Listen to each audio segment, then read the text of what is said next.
آپ کے محاصرے کو جب 20-25 دن ہوئے تو آپ اپنی چھت کے اوپر کھڑے ہوئے، باغیوں سے خطاب فرمایا، ان کو کہا کہ تمہیں یاد ہے کہ رسول اللہ نے فرمایا تھا کہ جو یہ روما کا کنواں جو خرید کر مسلمانوں کے لیے وقف کرے گا تو اس کو جنت کی بشارت ہے؟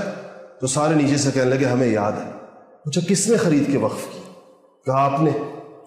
کہا تمہیں یاد ہے کہ رسول اللہ نے فرمایا تھا کہ جو مسجد نبوی کی توسیع کے لیے زمین کا ٹکڑا خرید کر اس کے اندر شامل کرے گا اس کے لیے جنت واجب ہے؟ کہا ہاں یاد ہے۔ کہا کس نے خریدا؟ کہا آپ نے خریدا۔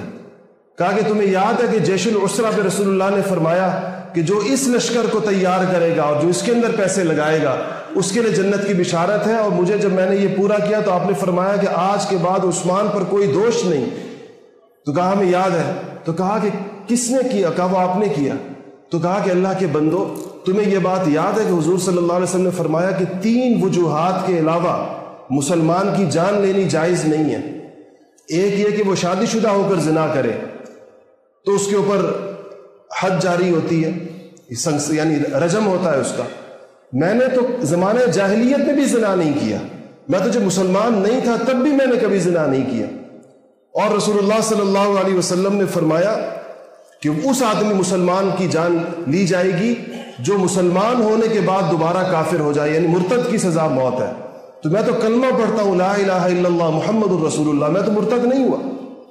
اور تیسرا اس آدمی کی جان لی جائے گی جو کسی دوسرے مسلمان کو، کسی انسان کو قتل کرے گا تو قصاص کے اندر اس کی جان لی جائے گی۔ میرے ہاتھ تو لوگوں کے خون سے پاک ہے، میں نے آج تک کبھی کسی کا قتل نہیں کیا، تم لوگ کیوں میری جان کے در پہ؟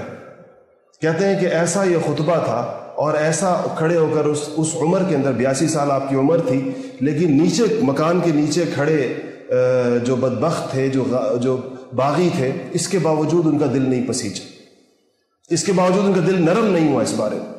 اور جس طریقے کے ساتھ، جس مظلومانہ طریقے کے ساتھ پھر آپ کی شہادت ہوئی۔ اما عائشہ رضی اللہ تعالی عنہ فرماتی ہیں کہ ایک دفعہ حضور صلی اللہ علیہ وسلم نے مجھ سے کہا کہ کسی کو بلاؤ، تو میں سمجھی جب آپ اس طرح فرماتے ہیں کسی کو بلاؤ تو عموماً آپ کی مراد میرے ابا ابو بکر صدیق رضی اللہ تعالی عنہ ہوتے ہیں۔ تو میں نے پوچھا کہ ابو بکر کو بلاؤں؟ کہا نہیں، ابو بکر کو نہیں بلاؤں۔ تو میں نے کہا کہ پھر عمر کو بلاؤں؟ کہا نہیں، عمر کو بھی نہیں۔ تو میں نے کہا عثمان کو بلاؤں؟ کہا عثمان کو بلاؤں۔ تو کہا جب عثمان کو میں نے بندہ بھیجا، عثمان تشریف لائے تو میں پردے میں ہو گئی۔ ایک ہی حجرہ تھا، اس کا ایک حصہ میں پردہ لٹکا ہوتا تھا، جب امہات المؤمنین کسی کے آنے پہ پردہ فرماتی تھی تو اسی پردے کی دوسری طرف چلی جایا کرتی تھی۔ تو اماں فرماتی ہیں کہ میں نے کبھی حضور نے کسی کو بلا کر کوئی بات کہنی چاہی تو میں نے کبھی کان نہیں لگائے۔ یہ پہلا موقع تھا کہ مجھے تجسس ہوا کہ آخر وہ کون سی بات ہے کہ جو نہ میرے ابا ابو بکر سے کی ہے، نہ عمر سے کی ہے، عثمان سے کرنا چاہتے ہیں۔ تو مجھے تجسس ہوا تو میں نے ذرا کان لگایا پردے سے، کیا فرماتے ہیں ان کو؟ تو کہتے ہیں حضور نے فرمایا کہ عثمان، باغی ایک وقت آئے گا کہ تجھے جو کرتا اللہ جل شانہ یا جو جبہ اللہ جل شانہ پہنائیں گے، کچھ باغی اس کو تجھ سے زبردستی اتارنا چاہیں گے، زبردستی تمہیں اس منصب سے معزول کرنا چاہیں گے گویا، مگر تم ان کی بات نہ ماننا، یہاں تک کہ مجھ سے آ ملنا، میرے پاس آ جاؤ۔ تو اور پھر فرمایا کہ عثمان، باغی تمہیں میرے پاس دفن بھی نہیں ہونے دیں گے۔ جب یہ فرمایا کہ دفن نہیں ہونے دیں گے تو عثمان غنی رو پڑے اس بات کہ یا رسول اللہ آپ کا قرب مجھے نصیب نہیں ہوگا۔ تو آپ نے فرمایا نہیں، تمہیں دفن نہیں ہونے دیں گے۔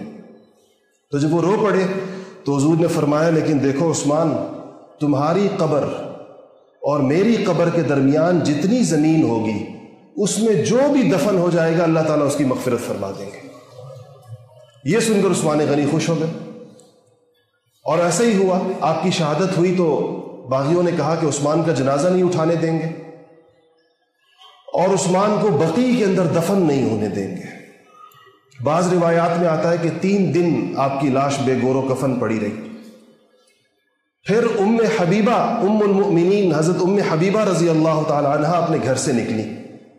ایک روایت یہ آتی ہے، یہ بڑی جری تھی، آخر ابو سفیان کی بیٹی تھی۔ تو کہا کہ انہوں نے کہا کہ وہ لوگوں، اگر عثمان کی لاش کو آج دفن نہ کرنے دیا تم لوگوں نے تو میں زوجۃ النبی، نبی کے گھر کا حرم، نبی کی بیوی، بغیر پردے کے نکلوں گی اور عثمان کی لاش اٹھا کے دفن کروں گی۔ جب انہوں نے یہ کہا کہ اس پر باغی تھوڑے پسیجے کہ ایسا نہ ہو کہ ام المؤمنین کہا کہ میں بغیر حجاب کے، میں بغیر نقاب کے گھر سے نکلوں گی اور میں عثمان کی لاش کو اٹھاؤں گی اور میں اس کو دفن کروں گی، میں دیکھتی ہوں کہ نبی کی بیوی کا رستہ کون روکتا ہے۔ اس پر ان لوگوں نے اس کی اجازت دی، تو رات کو آپ کا جنازہ اٹھایا گیا۔ اور بعض روایات میں آتا ہے کہ جب باغیوں کو پتہ چلا کہ عثمان کا جنازہ ہے تو اپنے گھروں کی چھتوں سے پتھر پھینک کے اس جنازے کے اوپر۔ بقیع میں دفن سے منع کیا گیا تھا۔ ایک باغ تھا جو بقیع کے ساتھ بالکل متصل تھا اور خود عثمان غنی کی ملکیت تھا، اس باغ کے اندر ان کو دفن کیا گیا لے جا کر۔